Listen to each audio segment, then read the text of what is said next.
आदाब, सत श्री अकाल। सभी देख रहे हैं JKUT 24/7 में। हम मंजीत सिंह। आज हम JKPC के डायरेक्टर MD जी के पास आए हैं। हम पूछते हैं कि अगर इनकी जो स्ट्राइक है 48 दिनों से हो रही है, ये स्ट्राइक भी क्यों है, इनके पीछे क्या मुद्दा है, इसके पीछे क्या बैकग्राउंड है, आप मुझे बताएं। देखिए, हमारे एम्प्लॉइज़ जो हैं वो स्ट्राइक पे हैं। ऑलमोस्ट महीना होने वाला है, 48 डेज़ नहीं है, शायद लगभग 1 महीना है। ये सैलरी डिमांड कर रहे हैं और ये हकीकत है इसमें कि 4-5 महीने से हम सैलरी नहीं दे पाए हैं क्योंकि हमारे पास फंड्स की प्रॉब्लम है, हमारे पास इनकम नहीं है। कॉरपोरेशन जो है वो घाटे में है, तो इसलिए सैलरी जो है उनको नहीं मिल पाई है, इसी वजह से। हाँ जी। तो ये हमने बाहर सुना है कि नीरू चड्ढा की कुछ आपने अपॉइंट किया है इस हालातों में जबकि इनकी स्ट्राइक चल रही थी। उनकी अपॉइंटमेंट कैसे हो सकती है कि जब ये हालत स्ट्राइक चल रही है, अब कैसे उसको अपॉइंट कर सकते हैं? देखें, जहाँ तक अपॉइंटमेंट का आपने सवाल बोला, इस कॉरपोरेशन के अंदर 2000 के करीब एम्प्लॉइज़ हैं, जी जी, जिसमें 1100 जो है डेली वेजर्स अपॉइंट किए गए हैं 65 से लेके आज तक। जी सर। हमने एक भी आदमी अपॉइंट नहीं किया है। हमारी 24 साल सर्विस हुई, हमने एक भी आदमी की अपॉइंटमेंट नहीं की है अपने कैरियर में। जो नीरू चड्ढा है वो कंपनी सेक्रेटरी हैं, शायद उसकी 20 साल सर्विस है और वो अंडर सस्पेंशन थी। उसका रिन स्टेटमेंट ऑर्डर हुआ है, अपॉइंटमेंट नहीं हुआ, रिन स्टेटमेंट ऑर्डर हुआ है।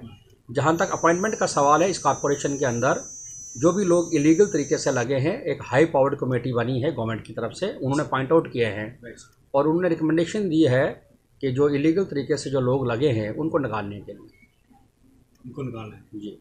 तो सर एक और क्वेश्चन बनता है कि जो अमित कुमार जी है जो आपके FC, तो कहते हैं कि जब से वो अपॉइंट हुए तब से हमारी कंडीशन सब तब से ही खराब हुई है। इसकी वजह देखें, इस चीज़ को मैं इस तरीके से बोलूँगा कि ऐसा नहीं है, चूँकि जब कोई ऑर्गेनाइजेशन कोलैप्स होती है तो वो एक दिन में नहीं होती है। इसमें हमारी कॉरपोरेशन जो है वो घाटे से चल रही है काफ़ी सालों से, इसको एडिक्वेट काम जो है वो नहीं मिला है और इनकम हमारी कम है और एक्सपेंडिचर हमारा ज़्यादा है। मान लो अगर हमें 6-7 करोड़ रुपए महीने का चाहिए तो इनकम हमारी 50 लाख है और सैलरी हमारी है 6 करोड़ के करीब। इस तरीके से 275 करोड़ जो है वो प्रोजेक्ट मनी जो है डाइवर्ट हुआ है।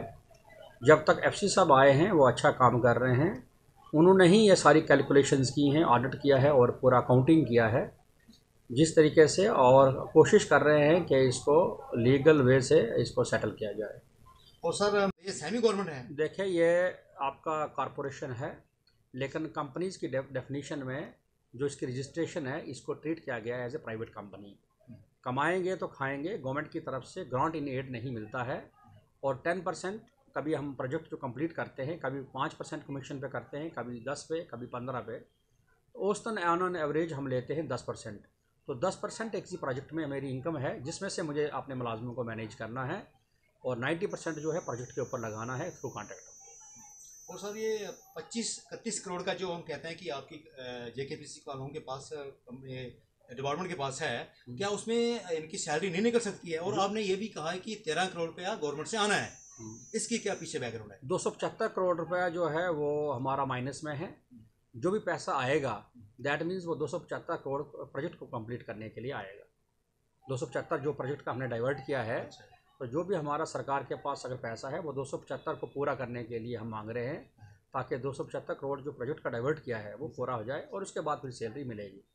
13 करोड़ हमने प्रोजेक्ट मांगा है, अगर वो आया तो ह्यूमैनिटेरियन ग्राउंड्स लेकर एक उसके ऊपर एक सैलरी इनको दिवाली के ऊपर देने की कोशिश करेंगे। दिवाली के ऊपर एक सैलरी, कोशिश ना कि दो सैलरी। कोशिश करेंगे एक सैलरी एक देंगे। जो 13 करोड़ आएगा उसमें से कोशिश करेंगे 1 करोड़, 1 करोड़ का। 1 करोड़।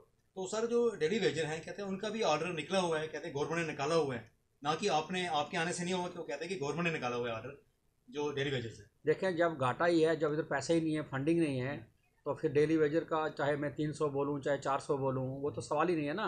पहले 225 रुपये या 275 रुपये देने के लिए भी मेरे पास पैसे नहीं हैं, क्योंकि ऑलरेडी मैंने 275 करोड़ जो है वो प्रोजेक्ट्स का डाइवर्ट किया है। तो जब पैसे फंडिंग आएगी वो उनका करेंगे। वो जायज़ है कि जो भी मुलाजिम रखना है उसको पूरे वेजेस सरकार के रेट से मिलने चाहिए, सरकार ने ऑर्डर किया है इसका। लेकिन वो सारी चीज़ें तब होंगी जब मेरे पास फंडिंग प्रॉपर होगी।